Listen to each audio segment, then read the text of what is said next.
Subscribe कीजिए GS news channel को और बेल आइकन को दबाइए लेटेस्ट वीडियो सबसे पहले देखने। देश में लगभग 1200 से ज्यादा दलित सांसद विधायक हैं। सिर्फ लोकसभा में ही 121 सीटें सुरक्षित हैं। जाहिर है इन पर दलित वर्ग के ही सांसद चुनकर आए हैं। इसके अलावा सामान्य सीटों से भी इस वर्ग के कई सांसद चुनकर आए हैं।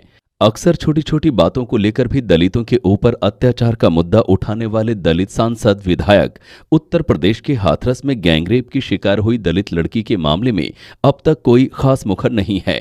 इसे लेकर सवाल उठ रहे हैं कि दलित हित की बात करने वाले ये जनप्रतिनिधि आखिर इस नृशंस घटना पर अब तक चुप क्यों हैं।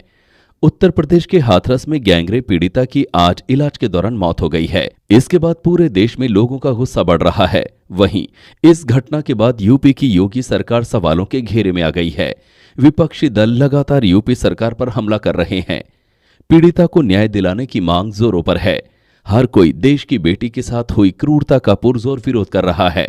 ऐसे में ये सवाल उठ रहा है कि देश के लगभग 1200 से ज्यादा दलित सांसदों विधायकों की क्या भूमिका है। ये लोग उसको न्याय के लिए पुरजोर तरीके से मांग क्यों नहीं उठा रहे हैं।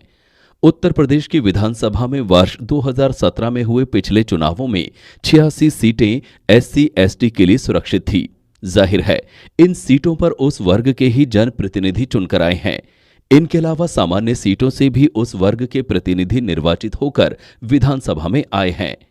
ऐसे में दलित वर्ग से ही ये सवाल उठाया जा रहा है कि गृह राज्य की पीड़िता होने के बावजूद इस नृशंस घटना के बाद अब तक पीड़िता के लिए पुरजोर तरीके से न्याय की मांग क्यों नहीं की जा रही है। दलित वर्ग के लोग ये सवाल पूछ रहे हैं कि आखिर इस मुद्दे पर इनकी चुप्पी क्यों है। क्या ये चुप्पी सोचनीय और बेचैन करने वाली नहीं। दलित अधिकारों को लेकर अक्सर दलीय सीमाएं और वर्जनाएं तोड़ देने वाले ये दलित वर्ग के जनप्रतिनिधि इस मामले में आखिर अब तक चुप क्यों हैं।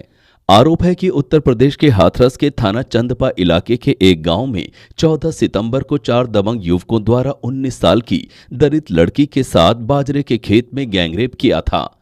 इतना ही नहीं, उसकी जीभ तक काट दी गई थी। उस लड़की की इलाज के दौरान दिल्ली एम्स में सोमवार 29 सितंबर को मौत हो गई। गैंगरेप और